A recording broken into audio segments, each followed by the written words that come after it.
All right, what's up, y'all? This is going to be something new. So, welcome to episode number 38 of the Hybrid Athlete Podcast. I am going to do something a little bit different this week and probably moving forward because, I have been talking a lot about, kind of my fitness journey.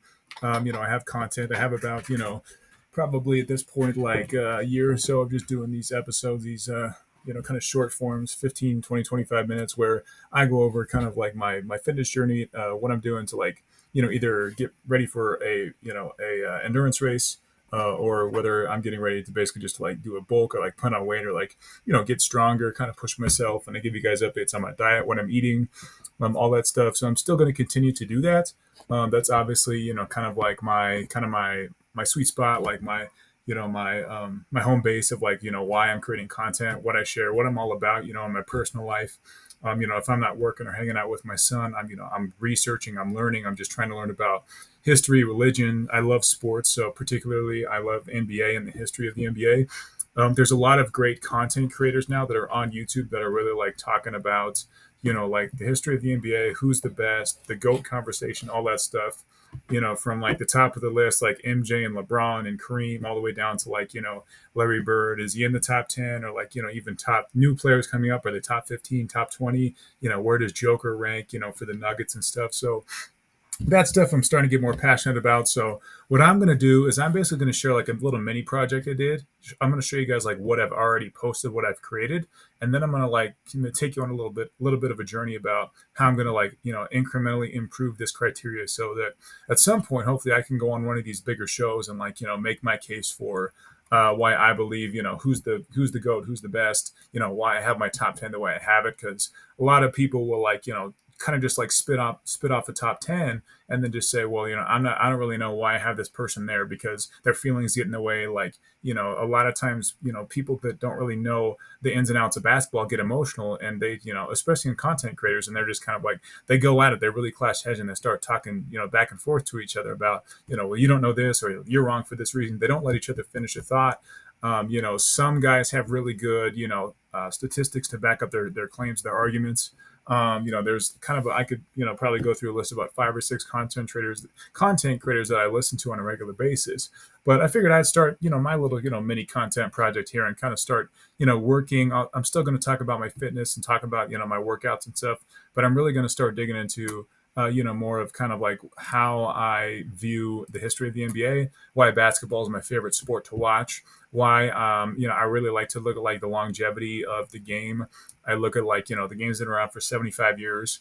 It's not as old as baseball or football, but we've already gone through several critical eras and like decades of like really transformative basketball in the NBA at the professional level, and we've seen like superstars rise and come around, stay for like 10, 15, sometimes up to 20, 22 years for the most recent guy that's trying to make his case for the GOAT. So we're going to get into all these players. We're going to start going over, I might have some episodes about, like an episode on a particular player. I might, I'm going to be screen sharing. I'm going to be sharing some of my research. I'm not really going to be doing all like the music and the video and the background music and all this animation because, to be honest, I live a busy life. I don't have time to like make it look, as kind of like, eye odd, kind of like awesome and like capture your attention and kind of like animated or as dynamic as some of these content creators that really put a lot of time into like like I said, music, animations, a bunch of clips. So I'll have a few clips here or there. I'll have some images. When I go back and edit this one, this is my first shot at this kind of, sharing kind of like my screen and stuff and my work, my research, and I'm going to try to mix in some of the most important statistics, maybe some of the most important interviews, videos, some of that kind of stuff, and really give you guys a good, hopefully give you guys a good channel and add some content on like why I love basketball, why I think that a lot of people are onto something when they talk about kind of how the game has changed. There's plenty of, like I said, there's plenty of guys out there that are just doing some good work, some good analysis. I am an analyst myself as my profession, so this falls in again right into my sweet spot. This is like home base for me. Of like, yeah, I mean, like I love watching these players play. I love how hard the game is to like be great for a long time. Major League Baseball is the same way. Like you look at somebody like a Barry Bonds, and like even though he did technically use drugs to help him and kind of give himself an unnatural advantage against his competition, he was already an amazing all-time great before that happened. So plenty of players in baseball too, kind of, really make me interested in the sport. And, it's almost like a history project too. It's kind of like, well, how is the game, like, how are we where we are today when it comes to these sports and in these figures? And, how come this particular era was different? How come there was less scoring and now there's more scoring? How much money do players make compared to, Pro 4? And a lot of people don't really like dig into that and really understand like how much of an impact specific players or specific contracts or like changes of the guard really had an impact on, the next 25 to 30 years for some of these players. So without further ado, I'm going to get into like this first project I did. This list is fluid, so it's obviously the next time that I post a video, it's not going to be this exact list. But for now, for the time being, this basically reflects like the first 2 weeks of this work that I did, where I said, okay, like there's plenty of, Bleacher Report came out with this report that it was controversial, basically ranking Kobe Bryant 11th. A lot of people thought that was that was bullshit. I personally too think that it's ridiculous to have him outside the top 10. So that was kind of one of the motivating factors for me to kind of like, build my own top 30. These are the top 30 players that I'm seeing that definitely deserve to be, if at least in the top 50 and probably in the top 30. To be honest, I think 20 to 25 of these guys are non-negotiable. You're not going to put Jerry West outside of the top 30, in my opinion, even though maybe he only won one championship. Maybe he's the logo of the NBA. He's basically scoring wise, he was up there as an all time great Laker. He had a great 3-point shot, stuff like that. So I have deep analysis for like all these players. And the slides I'm going to share today don't really reflect like all the research I did on the statistics.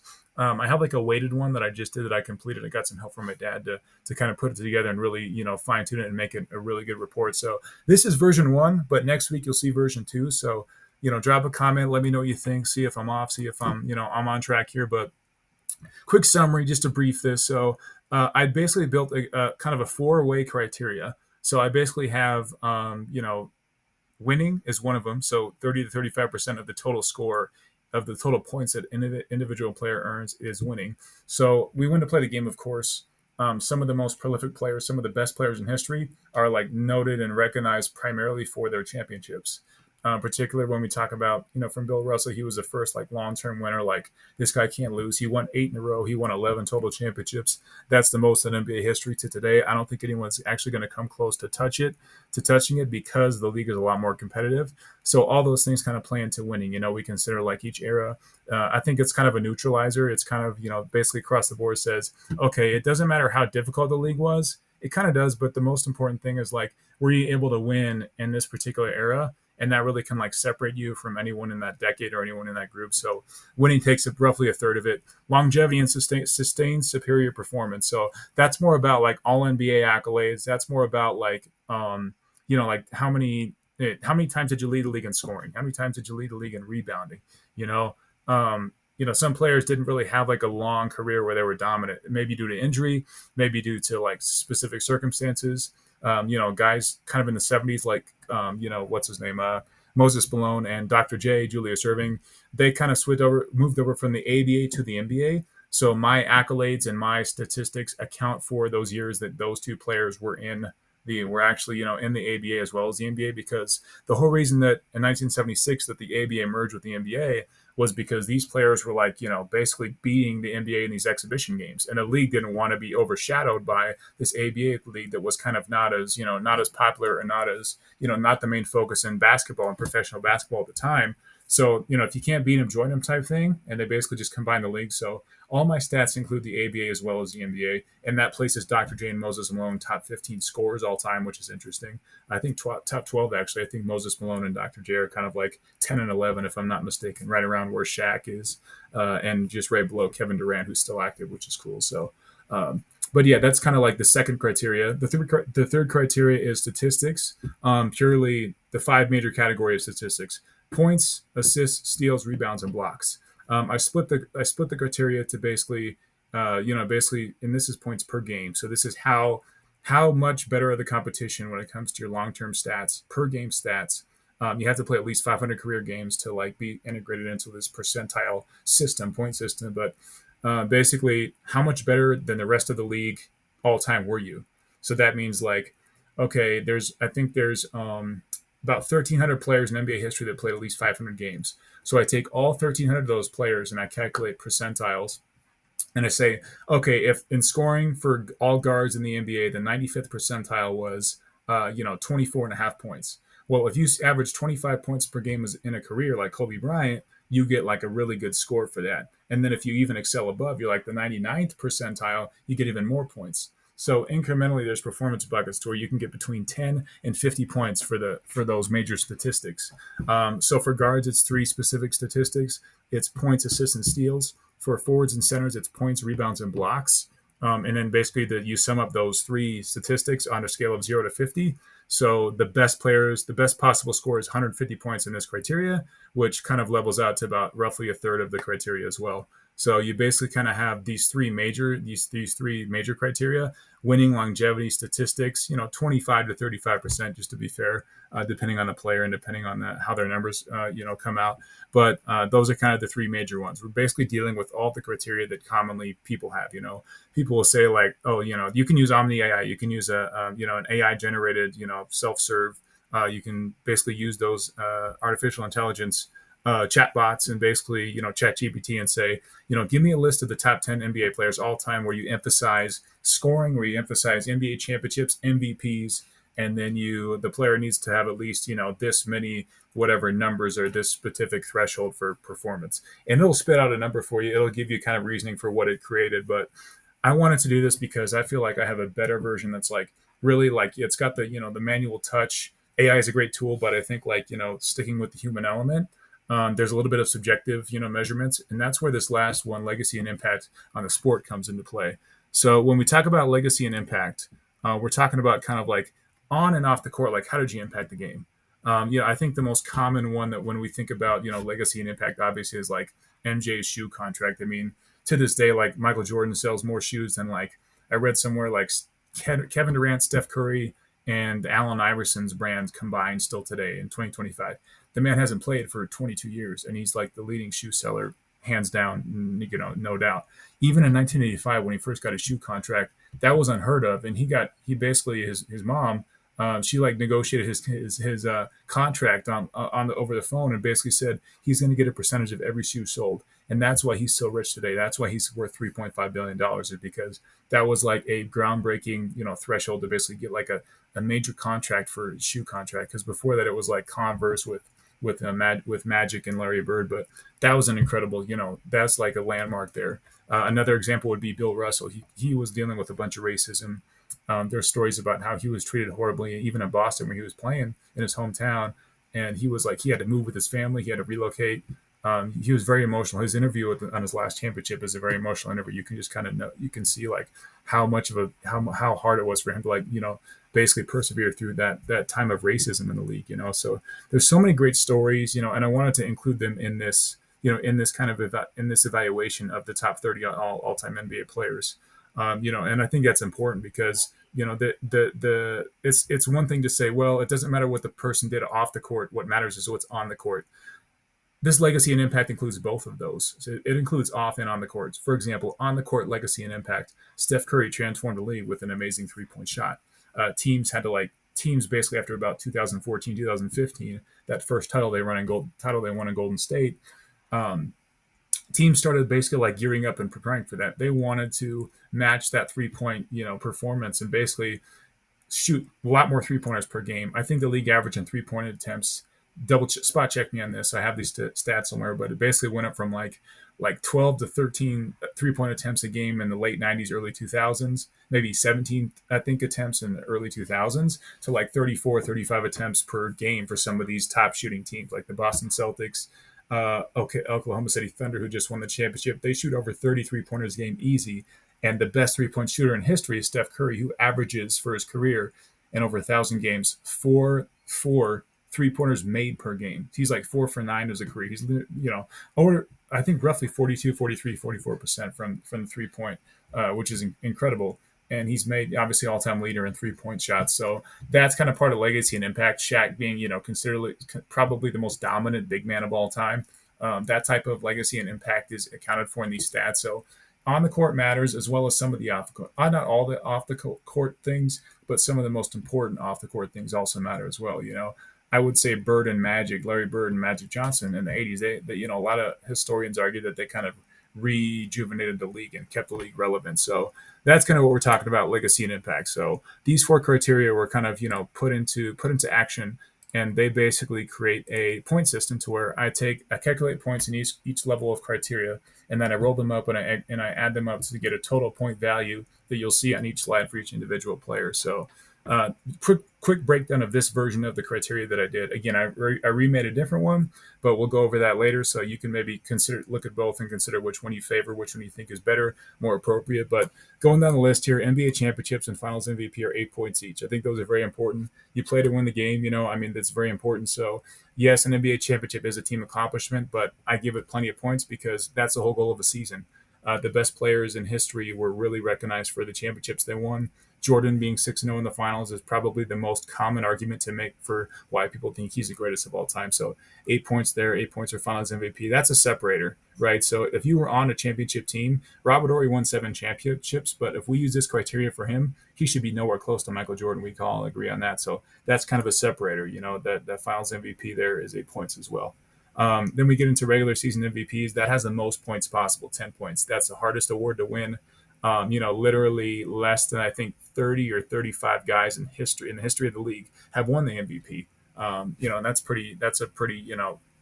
that's a pretty limited list. That's a pretty special list. So if you're an MVP winner and you've won multiple championships, you're going to be at the top of the all-time list because of this criteria. NBA Rookie of the Year is pretty great too. That's pretty rare. Obviously, one guy per season, so you do the math. 70. I think Rookie of the Year has been around for about 40, 45 seasons, if I'm not mistaken. So 7 points for that one. Defensive Player of the Year, just as rare, right? So I like to give some importance to defense and recognize defense in this criteria. I have NBA Defensive Player of the Year, and then I have also first team and second team all defense for points, as you see at the bottom of this list. So going into stats, scoring, rebounding, steals, assists, and blocks. Again, you get points between 10 and 50 points for being a good scorer, rebounder, assister, block, whatever you get. You get a good amount of points for that, between 10 and 50. But the bonus here is like if you led the entire league for a season in scoring, like Jordan did 10 times in scoring, like Wilt Chamberlain did 11 times in rebounding, you're going to get a lot of extra points for that too. So we like to reward the guys that during their era dominated and were the best statistical leaders as well.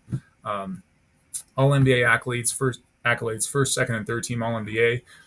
Third team really doesn't apply to any of these guys because they were either even when they slowed down, Tim Duncan was still getting second team All NBAs. Kobe, even in his second year, was second team All NBA. LeBron still never was third team, always either second team or first team. So it really doesn't apply. So you'll see a lot of 7-point earners and 5-point earners for this for first and second team. Then when we get into more of like the defense, it's 6 points and 4 points respectively. So first team all defense, just right there, close to being just as important as first team All NBA. Only 5 guys in the entire league get these awards, so it's pretty rare. That's why there's 7 points. 7, 6, 5, and 3 and 4.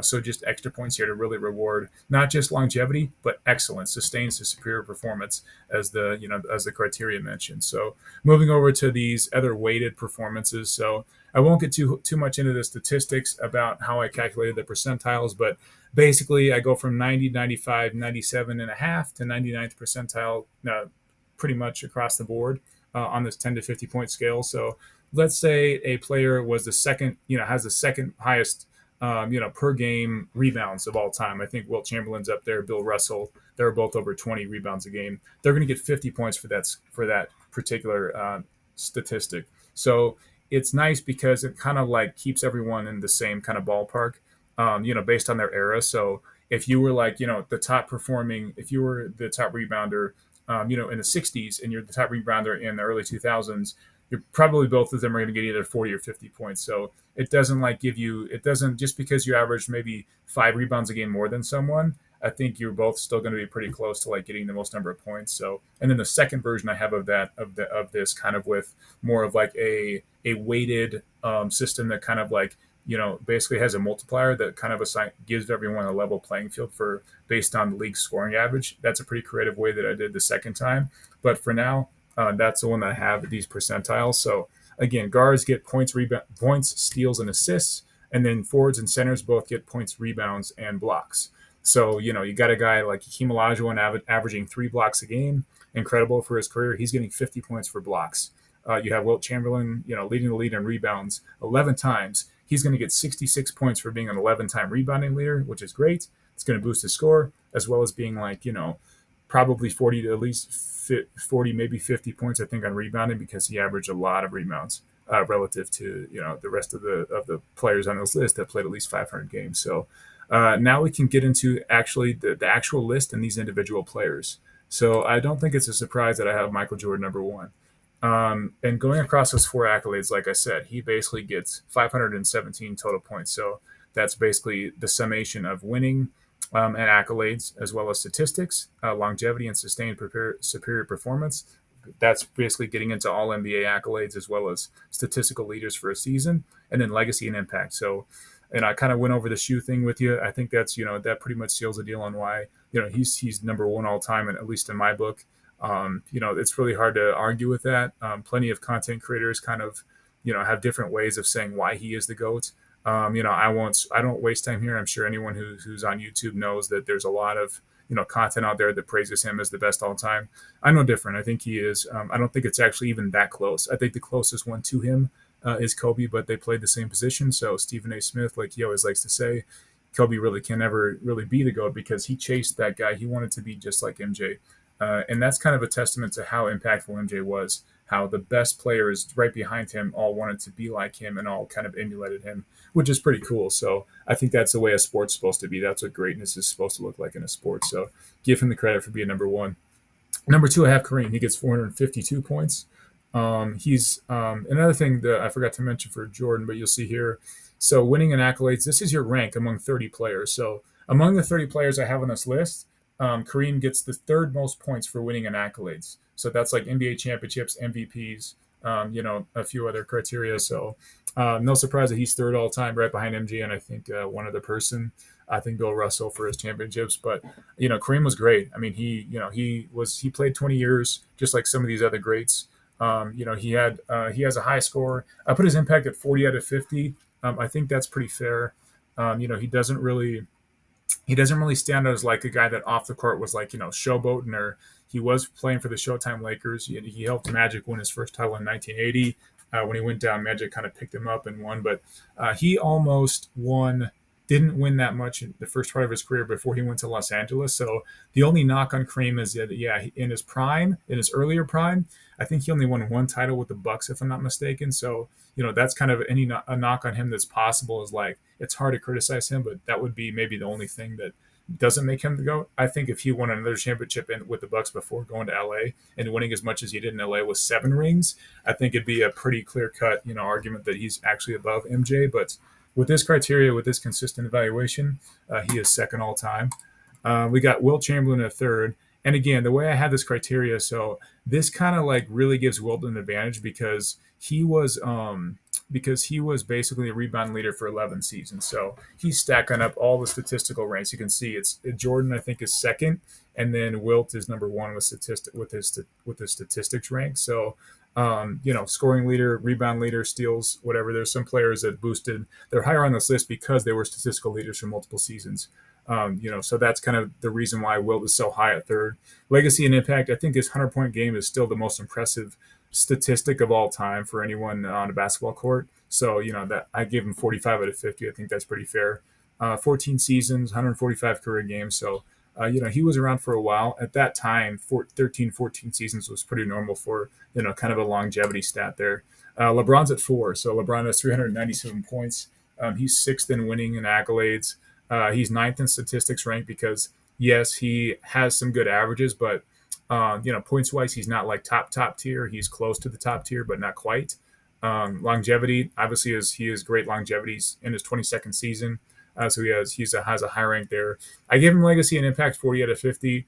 Arguably, I think when he finishes and we give him a little time for his career to settle in, and everyone can really appreciate and recognize how great he was, I think that number might go up. But I think the fact that he's so controversial and there's been some negative things that he is drawing a lot of negative attention in 2025. So I'm keeping that at 40. Not quite as high as some other guys that are on the top 10 all-time list, but I think that's fair. So we'll see how 5 years down the road after he retires, what people are saying about him then. But I will say he's definitely he's probably the best driver of the ball and one of the best passers we've seen with court vision, him and Magic. So much deserves 4th place. Tim Duncan, Tim Duncan, I have him fifth all time. So, Duncan, 360 points, first in longevity and sustained performance. That's due to all his All NBAs. He has 15 of each, 15 All NBA and 15 defensive All NBAs, which is incredible. So, I give him probably I would have him at the worst eighth on a subjective. I think most people should not have him below eighth all time, to be honest. In my criteria, he comes out fifth. And the other version of this I did, he actually came out sixth. So, yeah, definitely deserving of a top 10 all time. 19 seasons, so obviously he's got longevity on his side. Gave him a 25 out of 50 on a legacy and impact because he was a quiet guy, definitely a great leader, but didn't really do much off the court for uh, nothing with merchandise or nothing with an impact on media or an impact out off the court, but definitely on the court, he was a top tier guy. Bill Russell, we've already talked about him a little bit on this, episode. Definitely an all-time great. He basically established the first dynasty, the best dynasty all time. 8 consecutive championships. Yeah, it was win the league. There weren't that many players and teams, but still very impressive. I gave him a 40 out of 50 on legacy and impact. Obviously broke through racism and kind of established kind of a new identity and a new profile of the African American athlete. Him and Jackie Robinson, I think, are some of the most influential. So I should actually bump that legacy and impact score to probably 45 or 50 as well because he was impressive and he went through a lot. Kobe Bryant. I have Kobe Bryant seventh with this criteria. I actually have him higher on my other criteria, my other one that I'm going to show next week. But this one, he has 342 points. Statistically, he isn't as impressive as some people expect because he played, and I'll do a whole nother episode on this, plenty of content creators do, but he played during the most difficult defensive era with the lowest scoring averages, points per game, but he was still averaging like 32 points, or I think he averaged 35.6 points in the 2005-2006 season. Didn't win MVP, but definitely dominated. So, his whole era with Shaq, he was kind of considered the number two, the sidekick, but he won 2 championships on his own. So, for longevity and sustained performance and winning an accolades, he's definitely up there. He would be higher on winning an accolades if he had more than just one MVP, and he was maybe a statistical leader and scoring more than just a couple times. But still, I mean, it's hard to argue with him not being in the top 10. I think Bleacher Report got it wrong, so I have him at seventh on mine. And then going to eight, we have Magic. So Magic is incredible. Magic doesn't really have, much. Magic doesn't really have, much going against him because I think, he came out of college. He had the great rival with Larry Bird. Everyone appreciated kind of, how good he was as a rookie and how he basically came through in the clutch as a rookie in that finals game when Kareem went down. So he played center, 42 points, 15 rebounds in the last game of the finals when they won. Very impressive. His career was obviously cut short because he got sick. He got diagnosed, with the disease. But 45 out of 50 legacy and impact, I think that's a fair number. First in statistical rank, because for him he was incredible with assists, and his averages at his position were very, very good. So that actually, kind of boost him in this list. He wouldn't have been as high as he was if we didn't kind of like parse out and kind of, position specific have criteria, but definitely deserving to be top 8 all time. So, there's more to talk about with Magic in the next version, but we'll leave it there for now. And then going to number 9, I think I have Hakeem. So number 9 is Hakeem. So Hakeem probably one of the, he's kind of like the standard for big men. So MJ is kind of the standard for guards. I think Hakeem fundamentally, Shaq couldn't shoot free throws to save his life. Wasn't quite as good as a passer or kind of an in-out player as some of the other great centers of all time, but Hakeem definitely was. He played a long time, played 18 seasons. He had great longevity. I think he was, I think he was MVP for 2 straight seasons, if I'm not mistaken, or maybe not 2 straight seasons, but he definitely won MVP the same year that they won the championship. I think it was 94, 95. I think David Robinson won one year and he won the other year. So he definitely, he would have dominated more if he didn't play during the time Michael Jordan played. So I don't think a lot of people kind of give him the credit that he deserves. In this specific criteria, we do. He's 10th, he's ninth all time. So definitely deserving. Again, he's kind of like a Tim Duncan, like legacy and impact, kind of a quiet guy. I think he converted to Muslim in the middle of his career, which is kind of like transformative for him. So that's kind of a cool, interesting thing. But overall, nothing's really special in terms of legacy and impact. Definitely, had an impact on Shaquille O'Neal. Shaquille O'Neal really respected Hakeem and kind of drove him to be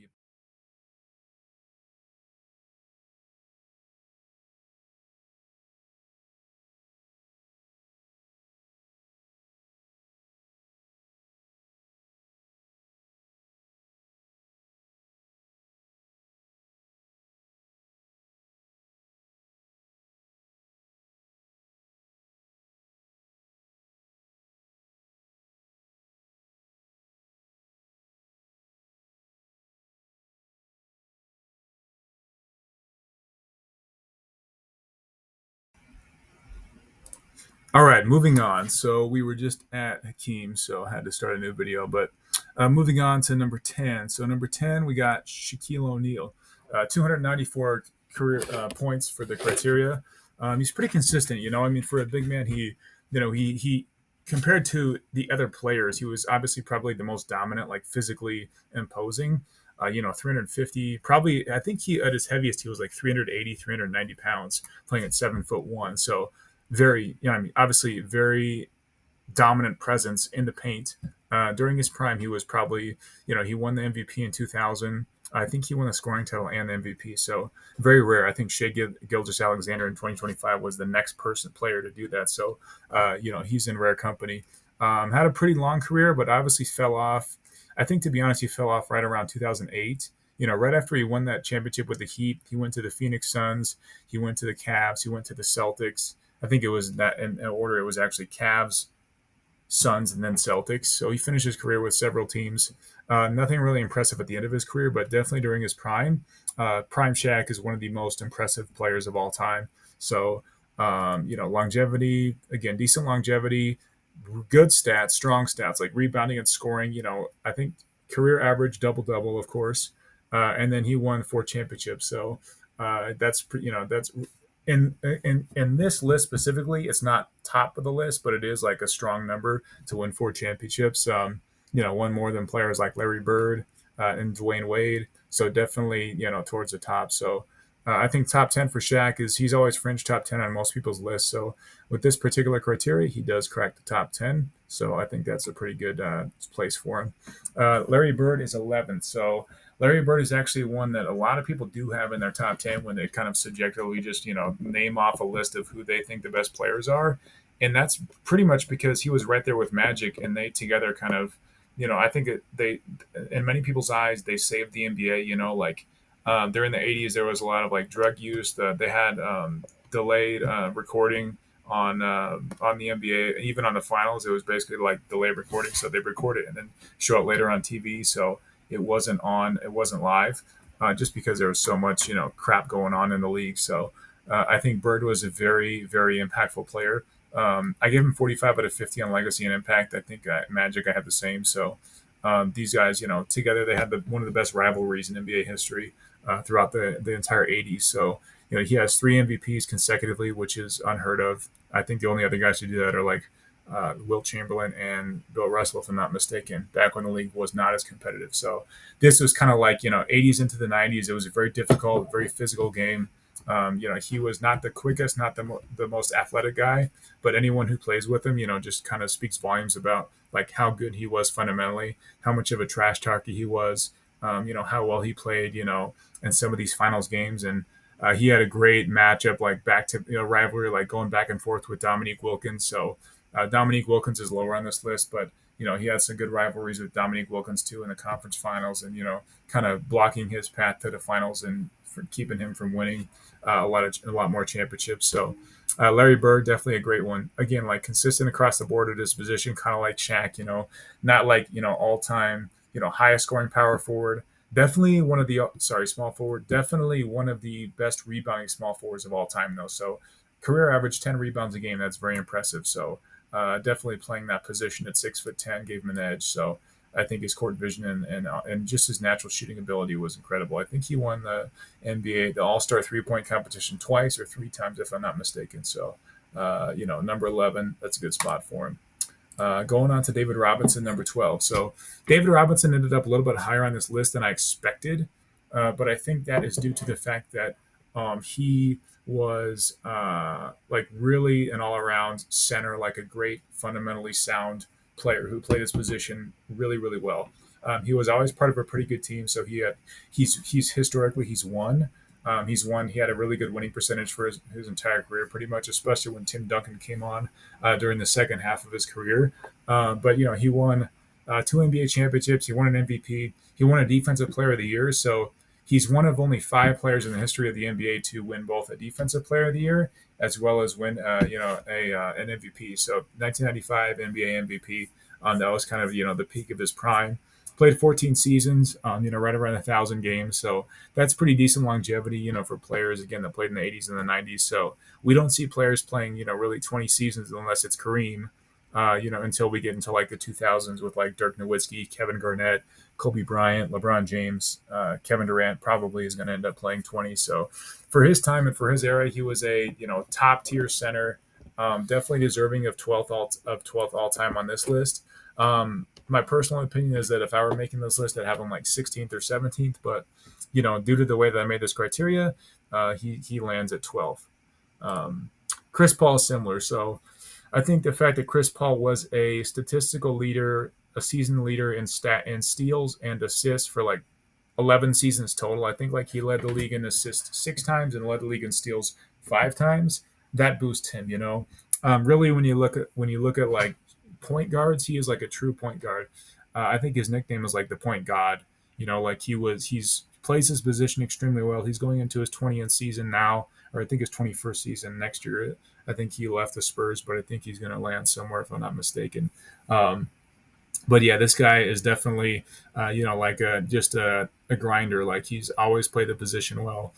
He's never won a championship, but I think if he had won a couple more championships, he might be able to be like considered close to a top 10 player if he had 2 or 3 NBA championships. But apart from that, very deserving of a top 15. I personally would not have him above Jerry West on this list, but the fact that he is, means that like his statistics were that impressive. So when you consider kind of like his longevity too, like he's had a lot of All NBA accolades as well. So sustained performances, top 10 among these 30 players. So that's kind of why that's why he's at where he's at. But I think he's probably top 5 point guards of all time. It's hard to argue that.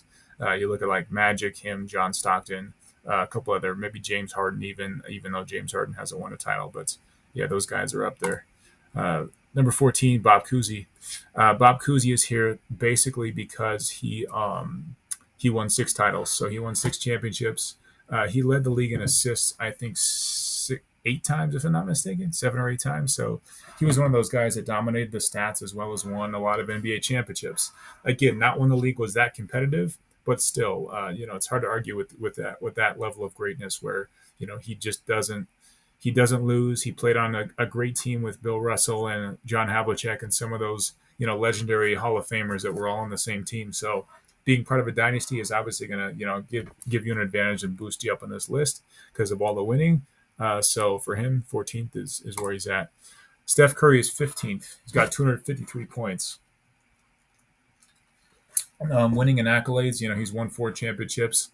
He's won 2, I think, one Finals MVP. I think Andre Iguodala and Kevin Durant won the other ones when they won, but definitely an unanimous MVP, I think, in 2015. So that boosts his legacy. Longevity wise, he's played, I think, 16 seasons, 10 playoff appearances. So when it comes to like playoff winning percentage, he is like top tier. So like he's up there with Magic and Bird. He's basically made it every time they go into the playoffs until this last season when they lost in the second round to the Timberwolves. They've basically made the conference finals, the NBA finals, or won the finals pretty much like 8 or 9 years in a row when they had that rival with the Cavaliers. So he's always been pretty much the top dog, unless he was playing with Kevin Durant for those couple seasons before Kevin Durant got hurt and then went to the Brooklyn Nets. But yeah, I mean, Steph, obviously legacy and impact, 45 out of 50 just because of that 3-point shot. So he is definitely kind of I guess if you put him at the point guard position, he'd be top 5 point guard of all time too, with like I said, Magic, Chris Paul, him, John Stockton. So definitely a top 15 deserving player. I don't think he's quite there to like crack the top 10. I think he'd have to either win another championship, win another MVP, which won't happen, or like do something that's even more incredible in regards to 3-point shooting. But I think he's pretty much close to ending his career. But I think he's definitely top 20. On most people's list. So he's top 15 here. Kevin Durant, probably the second greatest power forward of all time, in my opinion, second or third. I got Tim Duncan as the best power forward of all time, but Kevin Garnett's not too far behind. 21 seasons is crazy.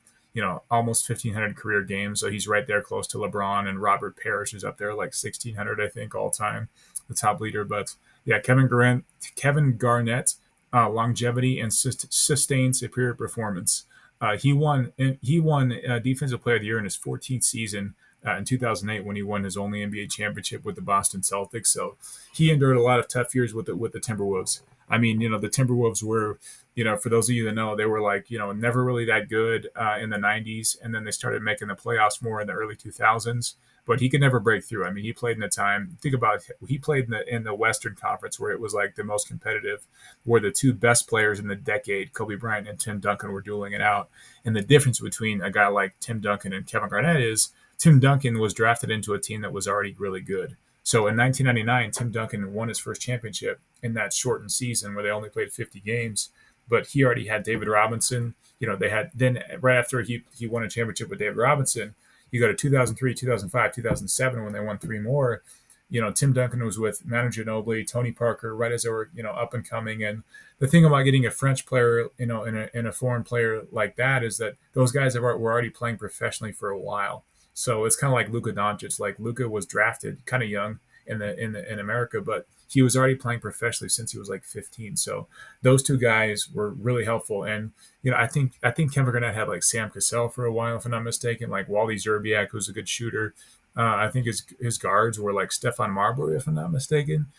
He had some decent guards that played with him, but never never like a twin tower thing, like another really good center or another good forward. It was just kind of like one decent point guard, not really like an all-star shooting guard or anyone else who could really light it up from in the backcourt. So I think Kevin Garnett got the most out of his career given the opportunities, and I think it was right for him to leave this Timberwolves and go to Boston and kind of build the first big three.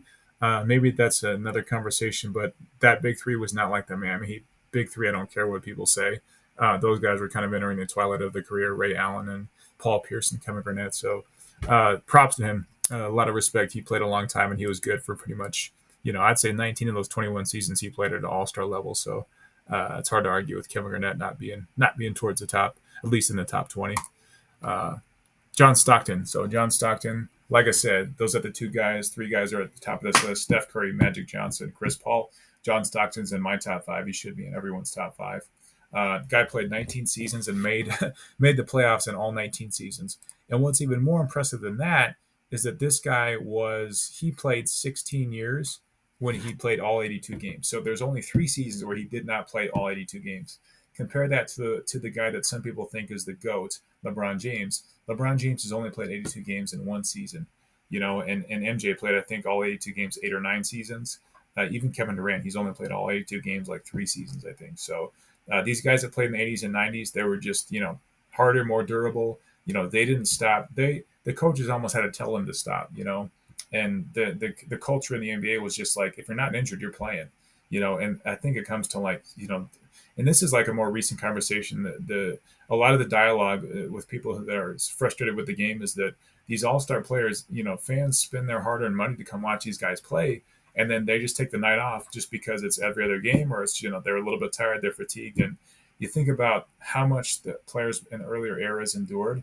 That's where people get frustrated, kind of with the modern NBA. So I think John Stockton is like a symbol of like that last of a dying breed. People say that stuff about Kobe Bryant, like he was kind of the last of just a killer mentality, Mamba mentality, of course. And like John Stockton, from the point guard perspective, he was like kind of a dirty player. Guys said he played hard and he didn't slow down. So I think like on the court, he had major impact, and he was hugely impactful in many ways that people don't realize. His stat line would be like 12 points, 15 assists, 4 steals, and like he didn't take that many shots. He made 11 out of 11 free throws, stuff like that. So I think he had some seasons where he shot 90% from the free throw line. So that's pretty rare too. So yeah, I think John Stockton is all time. The craziest thing about John Stockton too is that, well, he's played 1,500 games, but he's the all-time assist leader by like a mile. I think he has like 12,000 assists or something, and Chris Paul's the closest one, but he's still like 1,500 to 2,000 assists behind John Stockton. So Magic Johnson never had the opportunity to kind of overtake John Stockton, or be that close because his career was cut short. But Magic was the only guy, I think, in my opinion, that would have ever had a chance to meet that number. So John Stockton, very impressive. Jerry West is 18th on this list, so he's a logo. Played 14 seasons, very impactful. I have him at 45 out of 50 on legacy and impact. I think that's well deserving because his nickname was Mr. Clutch, and he didn't win as many NBA Finals as maybe he could have, but I think he really was resilient. I think he lost like 8 or 9 times in the finals. He won one championship. Elgin Baylor is really the only Laker that didn't win a championship. So it's good that Jerry West got at least one because it really helps his legacy. 14 seasons, 13 out of those 14 seasons he played in the playoffs. So some pretty decent numbers. Statistically, he's not like that impressive compared to these other all-time greats, but still, he holds his own, and I think he was a great three-point shooter. So obviously, in the early, in the 50s, 60s, and 70s, shooting was just worse. So the fact that Jerry West was a great shooter at that time really separated him from the rest of the guys in the league. So definitely a good placement for him. Oscar Robertson, one of only 3 players to average a triple double for an entire season. Him, Russell Westbrook, and Nikola Jokic. So Oscar Robertson is a very good player, a very good example of just like a true guard, like a versatile, just scoring, rebounding, and assist. Like he's just kind of a durable guy. I think I want to say I can't remember exactly how many championships he won. I think it's just one, but he was definitely like a kind of the prototype for the modern guard that does everything, almost like a smaller version of LeBron James. Definitely like deserving of kind of all the accolades he got. Again, he got an MVP, I think a couple, at least one. I don't know his stats as well as I know other players' stats, but I think he kind of gets a little bit forgotten about just because he didn't really do anything, culturally, or he didn't like win that many championships. But I gave him a 25 out of 50 on legacy and impact. Maybe it could be higher, but I think where he's at, 19th overall, is pretty respectful. So he's there. Another old school player, John Havlicek. So again, statistically, kind of like Jerry West, like not that impressive compared to all time greats. During his time, like he wasn't nearly as close to Wilt or Bill Russell on being an impressive stat packer, but he did win 8 championships. So the fact that he's won 8 times, 8 titles, really is really impressive. He was part of that dynasty. He was a consistent player. 16 seasons, 12. Anyone who's played more than 1,200 career games is like, top 20 top 20, top 30 all time and total career games played. So, he's very impressive from that regard. And yeah, I think statistically, he contributed to 8 championships. So it I don't think he was ever like considered the best player. Obviously Bill Russell was probably considered the best player, but this guy was in the starting lineup. This guy was an all-star. This guy pretty much did it all. So I think at his position, he was very good. Maybe not top 5 all time in his position, but definitely like a top 5 winner of all time statistically too. I mean, he's pretty much right behind Bill Russell for all time championships. So that rounds off the top 20. Getting into the last 10, so the 21 through 30, getting back into some newer players here. So Jason Kidd is a 21st overall. So Jason Kidd, just a legend with assist and being an all around just great guard. He played the guard position, pretty much point guard position, true point guard position, better than anyone else. I would say he rounds off my top 5 point guards. So Jason Kidd, John Stockton, Magic Johnson, Chris Paul, and Stephen Curry. So 19 seasons played. Again, one of those guys that played 1,300 games, 1,391. So very durable. Started his career with the Nets, played with the Suns for a while, and then finished and finally won a championship with the Mavericks when he was a veteran. So glad that he got one title. He probably wouldn't be really that high. He might even be out of the top 30 if he did not win one NBA championship. So I think statistically, his stats, his assists are great. Probably one of the best rebounding point guards of all time. So if I were to sum up why Jason Kidd is on this list, I would say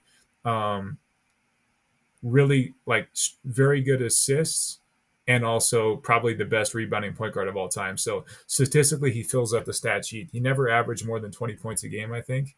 I think he was like an MVP candidate for a few years, but he definitely deserves being, top 25. I would say that's a good spot for him. Definitely in his position. He was dominant in his position for a while. I think the only thing that slowed him down in the early 2000s was his competition. I mean, the Nets played Kobe and Shaq in the finals in 2002. If it were any other season, if it were against the Spurs or if it were against, like the other Lakers in the late 2000s, or more recently like OKC Thunder, or some of these teams that are coming out of the West now, they would have had a better chance with a guy like Jason Kidd to win. So I think he could have won more championships, but again, there's really no hiding the fact that he played against some of the during the time where the Western Conference was just absolutely insane and very competitive. 22nd on the list is Allen Iverson. I think Allen Iverson and I gave him a 40 out of 50. I probably bump it up to 45 on this next on this next iteration of my list. But Allen Iverson was a trendsetter. He basically wore different clothing. He was just kind of like, he was one of those guys that just, I'm going to be myself and I don't care what people think. So a lot of players respect him for that. He just had really a relentless attitude. He was a dog when it comes to just going after you every play. It doesn't matter that he was 6 feet tall. There's some cool highlights where he has like a tip dunk, at 6 foot tall over another player. So he could get up. He had hops. He had a great jump shot. He had an incredible crossover. He's known most for that crossover in the late '90s where he crossed over Jordan and got off a jump shot and made it. So Allen Iverson is an iconic player. Statistically, maybe he never won an NBA championship, so he's not higher on this list. But I think statistically, he won an MVP. He's got 4 scoring titles. He never played on a super dominant team, so even in 2001 when they made the finals against the Lakers, I was surprised they actually won one game, and the only reason they won one game is because he dropped like an incredible 48 points in game one, and they beat the Lakers. So in that game, there was like that famous kind of where he stepped over Ty Lue after he made the shot. So he has some iconic moments. I think he's definitely a great player to be on this list. Probably not top 20. I think it's appropriate that he's top 25, but it's definitely an all-time great. So another new player, another recent player, a guy that's still playing, is going to start his 18th season with the Rockets next year. So we'll see how that goes. But we got Kevin Durant. So, and you look at like where he is on the all-time scoring list, and you look at his career games. So he's played. I think this going in, he's going to eclipse 1,200 career games this year than the following season. So I think he's got a good shot at being like a top 3, top 4 all-time NBA scorer. He's probably not going to catch LeBron, but he has a decent shot at catching Kareem if he stays healthy. He's probably going to catch Malone at third. So passing at Michael Jordan in an all-time scoring list, even though Jordan played 15 seasons and these guys are playing 20 plus, that's still amazing. So, Kevin Durant, probably one of the greatest all-time scorer, probably the greatest natural scorer of our generation. I put him scoring wise over LeBron, right in that realm, right in that realm of Kobe. The big separator between Kevin Durant and a guy like Kobe, though, is defense and mindset. So, Kobe Bryant was like just an all-time savage winner. He wanted to beat you just as bad as Jordan did. He was chasing Jordan. Kevin Durant is more kind of like just a hooper. Happy to be on a team, happy to be playing, loves the game, loves basketball. He is a good competitor, and he was able to win with the Golden State Warriors twice. So I think that was a great situation for him to where he came into a role where Steph was kind of the leader, and so was Draymond verbally. And Kevin Durant was able just to lead by example and really like support a team that was already like primed to win, but he was just kind of like icing on the cake for, if he didn't get hurt in 2019, I believe they would have had a dynasty, a three-peat probably. And the only reason they didn't have a three-peat the year before was because LeBron had that amazing 3-1 comeback in 2016.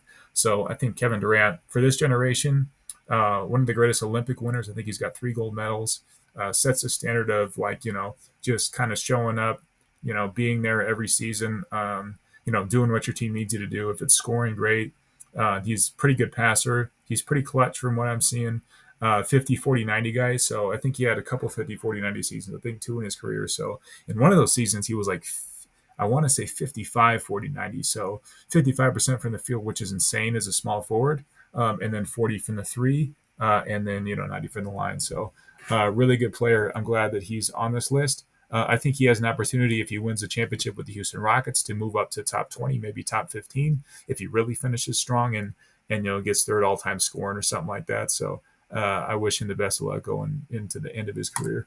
Number 24, this is purely defensive. So this is Gary Payton. So Gary Payton, 9 NBA first team all defense for his career. That's pretty impressive. He was known as the Glove. That was his nickname because he would lock down guys. he was probably one of the closest guys to actually locking down Jordan. And when I say locking down Jordan, I mean Jordan scores 26 points instead of 36 or 40 points. So obviously there's no stopping MJ, but when you want to keep MJ below 30 points, Gary Payton, Ron Artest, those are some of the best guys you have a shot at doing that with. Other players would just get cooked by Michael during that time. But the '96 finals, they played the Bulls, the '96 Bulls, during the one of the best team NBA team seasons of all time, if not the best. And I think Gary Payton was kind of the prime figure, the central figure for why they made it to the finals and why they were competitive with the Bulls during that final series. So offensively, nothing special. He did make some good All Star games. I think he had some All NBAs as well as all those All Defense. I think he had a couple of All NBA accolades. So statistically, not super great, but definitely he won he won that championship later in his career. I think he had two. I know he had at least one. He won one with the Miami Heat in 2006 when he joined that team as a veteran. So he's got that on his profile, which kind of helps him. So top 20, 24th all time. That's probably the highest you'd want to have Gary Payton. I think he's comparable with the Scottie Pippen, with a Moses Malone. Some of those players that statistically were more impressive, but the fact that he was a tremendous defender, I think that's respected. That's respectful. Julius Erving is 25th. And to be honest, I screwed this one up because I should have given him more points for legacy and impact. He was your favorite player's favorite player. So Jordan, Irving's his favorite player. I think Shaq, even growing up, he watched Julius Erving a lot when he was very young. Um, and I think that Julius Erving deserves to be a little bit higher on this list. So 25th is probably a little bit low. Maybe like I think the next version I have, he cracks the top 20. So amazing dunker, the tremendous. He was like Mike before Mike. So he had some very. I think the thing about Julius Erving is like he had some iconic highlights to where he has those type of plays to where like you're like, oh my god, I can't believe that he just did that in the game type thing. There was one where he would like walks and he was almost out of bounds. He was like walking in the air and then he shot a layup and he made it. It might have been a dunk. But yeah, like I think he won one title, I want to say. And in the ABA, he was incredible. So when you account for his ABA points, he has more than 29,000. I think he might even have 30,000 career points when you account for his ABA statistics too. He won 3 MVPs in the ABA, 1 MVP in the NBA. So four-time MVP as far as I'm concerned. Definitely an iconic player. And he kind of set the stage for Bird and Magic to keep things going in the NBA. So very good player. Karl Malone, third all time in scoring now. He was second for a while until LeBron James came along, but he never won an NBA title. So I think that's really the only negative thing you could say about a player like Karl Malone. He's right there with Stockton. They were a tremendous duo, point guard, big man, little man duo. 19 seasons, just like Stockton, 19 playoff appearances, 1,476 games played. So right there at around 1,500, right there with a couple of other these all-time greats, right there around where Dirk's at, right there around where I think Kevin Garnett's at in terms of experience and just playing for a long time and being great for like pretty much all those years. I mean, he won 2 MVPs. He won an MVP in 1997 when a lot of people thought it should have gone to MJ, but statistically he edged out MJ. I mean, you can't argue it. He was that good in the West. And in terms of like playing against younger Shaq in those late '90s playoffs before the Lakers had their dynasty, Karl Malone got the best of Shaq like every series. If you go back and watch those games, I mean, he would have 34 points and 14 rebounds. Shaq would be held to like 26 and 10, 26 and 12, something like that. So he didn't really let Shaq get the best of him. He didn't. I think he was a fearless player. Maybe he wasn't like the most dominant at his position as a power forward, but I would say you have Tim Duncan. I put Tim Duncan above him purely for the championships, but statistically and talent wise, I think he's comparable to a Tim Duncan. He's got a good, kind of mid range shot. Tim Duncan was great at using the glass and kind of using that bank shot, but you got him, Garnett, and Malone, Garnett, and Tim Duncan. Those are my top 3 power forwards of all time. So I think him being in this list is definitely appropriate. Probably wouldn't put him too much higher, but I think 26 is good. Isaiah Thomas comes in at 27th. He won 2 titles, so that's a good. I think that's a good spot for him. He was part of really good teams, so he played with guys like Joe Dumars, like Bill Laimbeer, Dennis Rodman for a while when Dennis was kind of in his prime as a top elite rebounder in the league. So he beat MJ. He beat Larry Bird. I think kind of took over the torch. So I would give him I give him props, and I think it's respectful, and I think it's respectable, and I think it's appropriate that he's 27th. So he definitely deserves to be on this list. But again, I wouldn't really have him too much higher just because he wasn't. I think I don't think he. I think he won Finals MVP, and I don't think he ever won League MVP. But definitely a great player. I'll have to check though. I got to see if he did win MVP. I can't remember. All right. So after Isaiah, we got the last three here on this top 30 list. So from Isaiah, we go to D Wade. So Dwayne Wade, he played in a time where, there were kind of these new superstars that were up and coming. He was drafted in the same draft class as Carmelo Anthony and LeBron James. So, and I think that was kind of when that was right after the Lakers dynasty. There was kind of a new opportunity for teams to win. For that was when the Spurs really kind of became a dynasty. That was when guard plays. It was more about like small forward position had Carmelo Anthony, LeBron James, but in terms of like shooting guard slash point guard, he was like right up there, probably top two or three shooting guards, point guards in the league for like 10, 12 years straight, up until like 2015.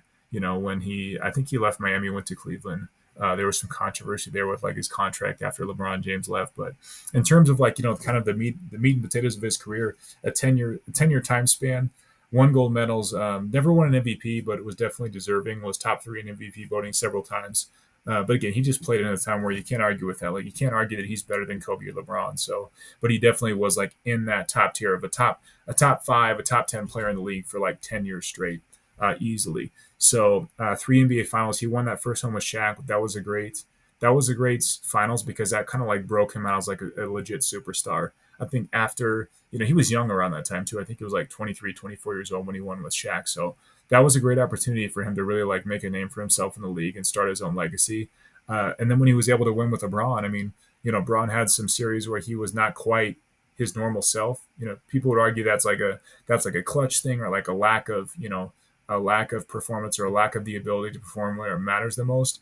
I think LeBron's James expectations are so damn high that I think it was just more of like he handed the torch to Dwayne for a few games to D Wade, and he let D Wade like do play the game, take over a little bit, and I wouldn't criticize LeBron for that.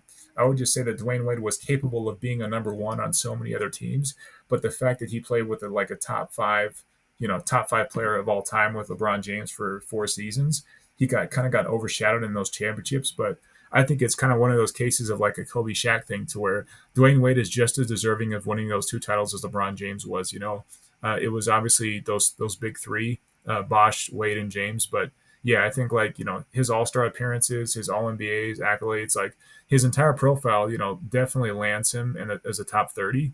I think he's for his generation, he was probably one of my favorite players because he played for the same team his entire career. He was like Mr. Miami Heat. He has a statue at the stadium, so legacy and impact. I think around 30 is appropriate. He wasn't like an all-time great in terms of he was dominant, but he was definitely like a great player for a long time. So he definitely deserves to be on this list. Another guy that was a great player for a long time, stuck it out with the same franchise, Dirk Nowitzki. He's 29, so we should talk just about offense because when we talk about defense, nothing impressive, nothing special there. So this guy was kind of like Luka Doncic. He would kind of get blow-bys and all NBA talent. He made plenty of all NBAs. I think he won an MVP if I'm not mistaken. Won one NBA championship. Was Finals MVP. So he's got some of those top tier accolades to go with his legacy. He was just a great 3-point shooter. He was one of the first guys to be like a 7-footer that could shoot the three. He was like the first of that type. Victor Wembanyama now is shooting 3-pointers at 7'4". He's able to do that because of guys like Dirk Nowitzki. Other guys that were his size that were kind of prolific all stars that were, kind of some of the best players in the league around that time. Maybe they were better defensively, but I think when it comes to like creating your own shot, when it comes to like being dedicated to your craft and like performing when it matters. That was a very impressive 2011 run that the Mavericks made. They basically just trounced the Lakers when Kobe was trying to three-peat. They came in and they basically ruined the Miami Heat's party to win. Not 4, not 5, not 6, not 7, not 8, but 0 titles up and through after that first year. Against the Miami Heat. So I think he really like established himself as like kind of not just a great player, but like a clutch player that could fulfill like live up to the expectations, And the expectation was like, okay, you might not get this opportunity again, but I'm gonna like make the best of this, and I'm gonna play well. I'm gonna score. He scored plenty of points in the finals. Again, not didn't play great defensively, but Mark Cuban put together a good team around Dirk so that they could win that championship. So obviously, that kind of sealed his legacy. His legacy as like a kind of a top tier player for that his generation. And the last thing to say about Dirk is that he's a top 10 all time scorer in the NBA. If I'm not mistaken. So I think he's right there, like behind Duncan. So Tim Duncan, Shaquille O'Neal, and Dirk Nowitzki have all scored.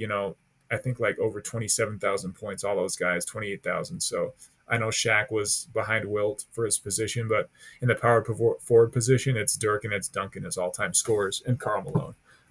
But yeah, definitely a great player. I would say if he had won a couple more championships, he might be higher on the list, but still, given his longevity and given everything that he's done, I think he's definitely deserving of a top 30.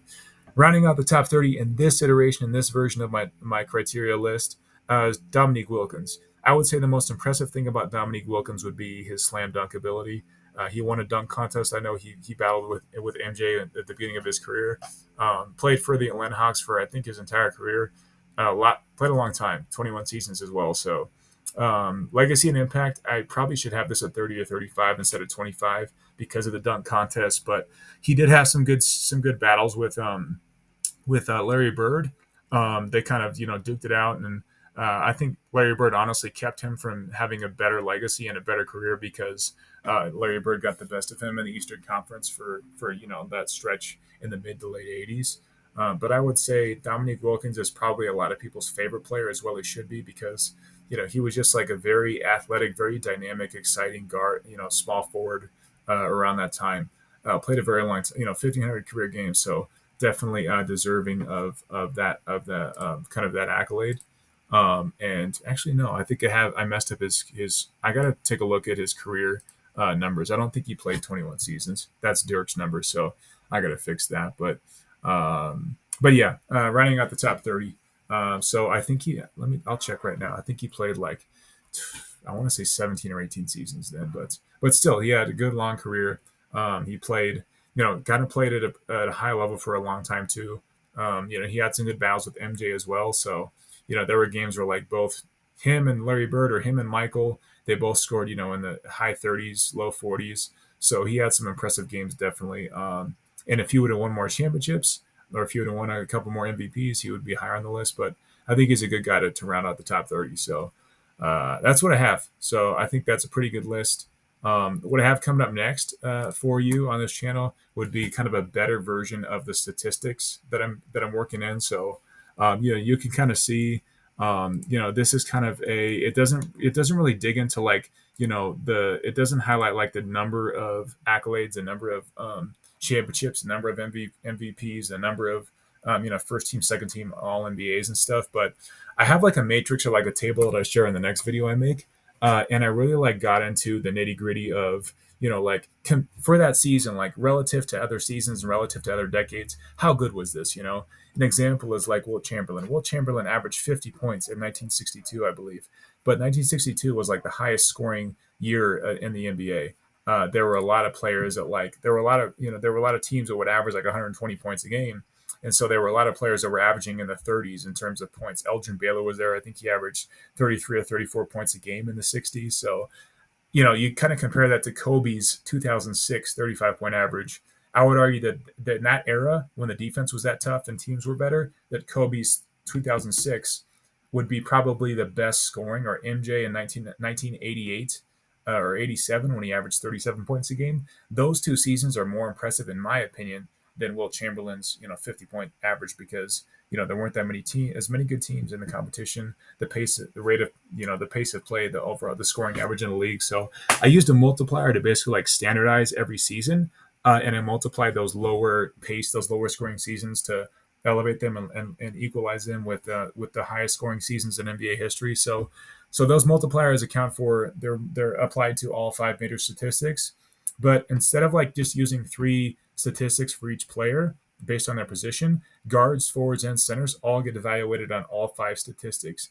And then what I do is I sum. I just basically just use a weighted point system to get a single point, like a point total. So I just add up the points that are accumulated across each primary statistic, and then you're going to get just kind of like a number, like an individual number that's not between 10 and 50.